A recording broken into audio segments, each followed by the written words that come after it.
Hey guys, welcome back to Crafts Go Bloom, and my name is Krista, and today we are going to be making these no-sew crochet watermelon slices.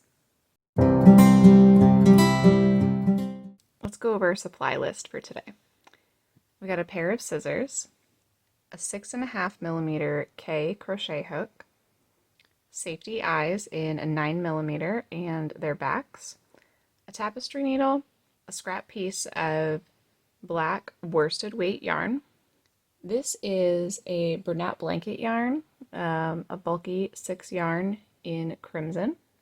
The white yarn that I'm using today is Big Twist Cuddle in bright white. And the green yarn that I'm using is a Bernat blanket yarn in smoky green. I also have a 32-ounce bag of polyfill sitting off camera because it is just very crinkly and not very fun to listen to if it's on camera, and it's also quite large. We will not need that much, but that is just the size I usually buy polyfill in. The pattern for these watermelon slices is going to be in my Etsy shop if you would like a printable pattern. I will also have the instructions written on the screen right here so that you can follow along with each round. So let's get started. The first thing we're going to do is pick up our red bulky weight yarn. The first thing we need to do today is make a magic ring, and if you've never done that before, I'll show you how. You lay the yarn across your hand, grab it with your thumb, pull it across the back of your fingers and around. You're going to make an X, and that's where you're going to hold your thumb so that you keep your yarn in place. And then wrap it around your pinky and grab it with your pinky. So you're holding it with your thumb and with your pinky. You're going to take your crochet hook and go under the first loop and grab that second loop and turn. And then grab the yarn by your pinky and pull that through. And that's your magic ring. We're going to do 8 single crochets into this magic ring.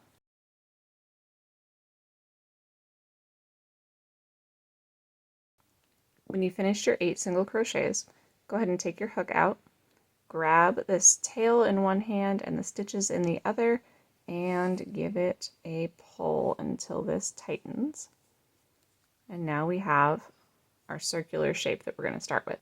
For round 2 of this watermelon, we're going to increase in every stitch.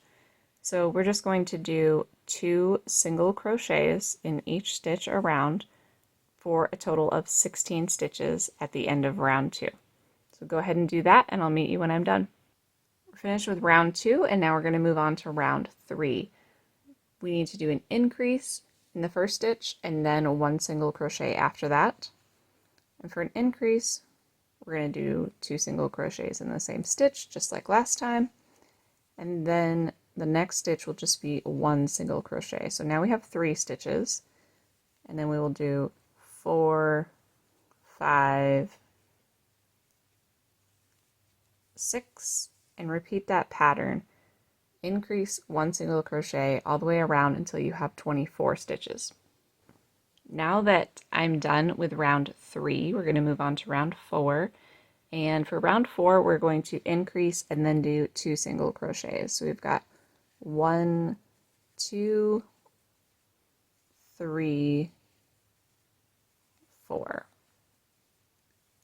5, 6, 7, and 8. And keep repeating that until you have 32 stitches.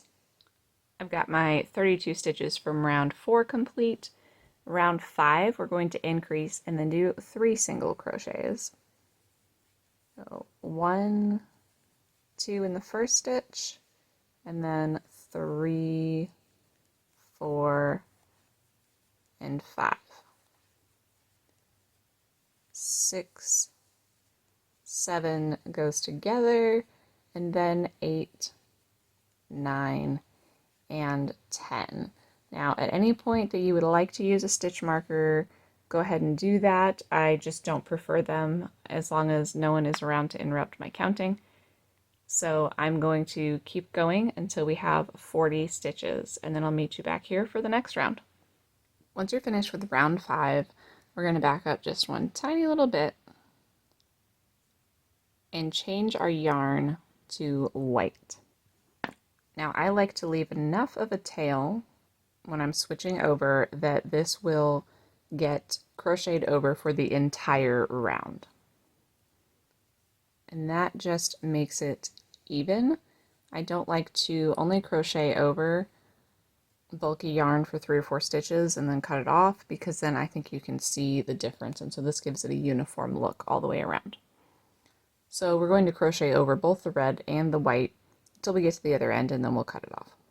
And when you switch to white for round 6, we're just going to increase and then do 4 stitches. So just like before, we're going to do 2 stitches in the first, and then 3, 4, 5, and 6, and then we're just going to repeat that pattern all the way around until we have 48 stitches. When we get to the end of round 6, we're going to have something that looks like this. We've got these tails that we've been crocheting over this entire time. I'm going to cut off the red. We don't need that anymore. Move that out of the way and pull these 2 tails to the back so that we don't see those as much. And then I'm going to do the exact same thing that we did before and undo that last single crochet just enough to be able to switch to our green. And I'm going to do the exact same thing. I'm going to make sure that I have enough green to get all the way around the project, and that is where I'm going to choose to attach my yarn and switch colors. Bring my tails to the front and pinch the 2 yarns in the same way. Now for round 7, we are going to single crochet 24 stitches, and then I will meet you back here. When you get to the point in round 7 that you have 24 green single crochets, we're going to chain 1 and then just go right back into it and single crochet 24 more until we get around to the beginning. Alright, same thing as before. We're going to cut off that tail. We are all done with our white. We can move that out of our way.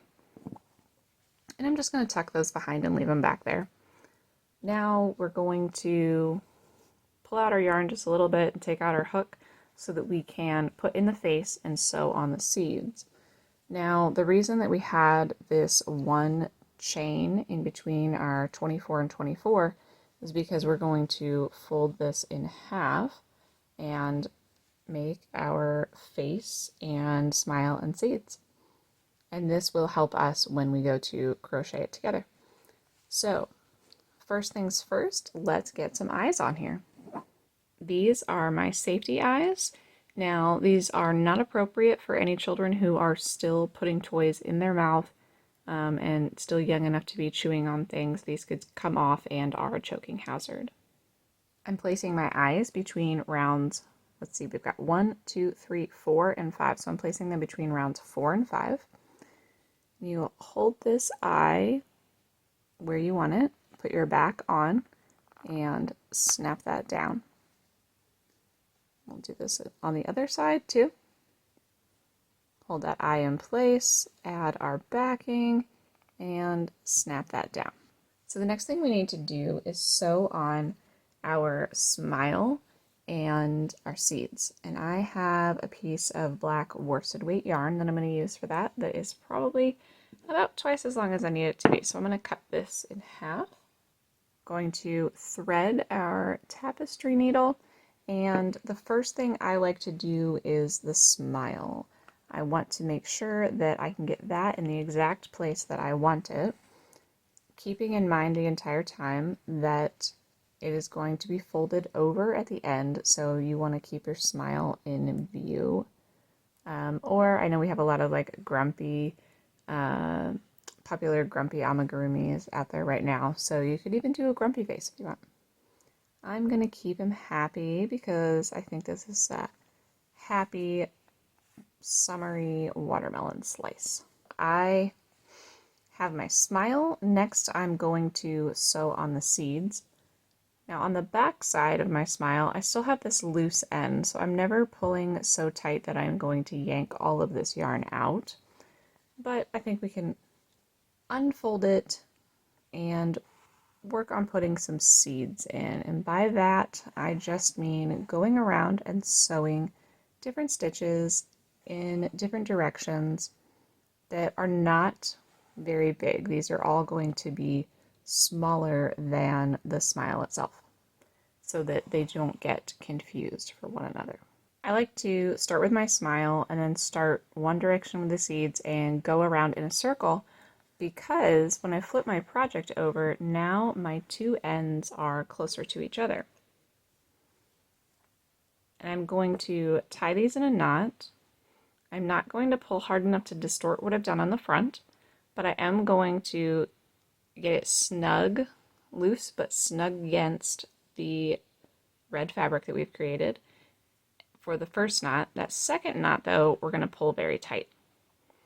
And then knot this 3 or 4 times usually. And then we're almost done. He's looking great.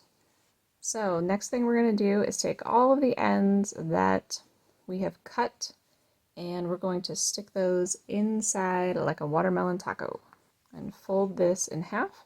And for our last round, we are going to work slip stitches into both the front and the back. And we'll have 24 total. So find that first. The first one can be a little tricky, but the rest are quite easy. We're going to find that first green stitch on the back and the first green stitch on the front. Yarn over and pull it through all of the loops on your hook. And then we're just going to keep going, making sure to match up that now we're in the second stitch of each. Now we're on the third stitch, and keeping count is not as important as just making sure that you are not missing a stitch on the front when you go to slip through. You don't want to accidentally slip up this direction and then have a large hole.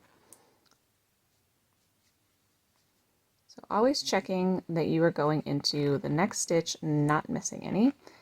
And when you get about halfway up, we will start stuffing it.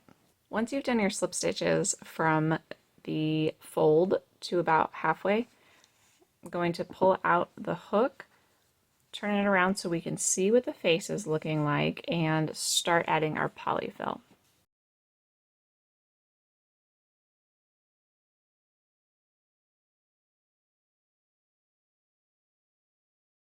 Okay, now that we've got our polyfill added, let's go ahead and close this up. You may want to do 6 or 8 stitches and add more polyfill. Just depends on how it's going stuffing it. Sometimes I'm able to finish it off right now, and other times I need to add more. Go ahead and continue on with your slip stitches until it is closed. Alright, we've got a completely closed up watermelon. Now we're going to finish off. I like to chain 1 and then get a long enough piece of yarn for a tail that we can weave it all the way back through to keep it nice and uniform. So I'll cut that off and pull that through. Grab my tapestry needle, and we are just going to weave this end through the back, and I'm just going to go through the green single crochet loops that we made on the back.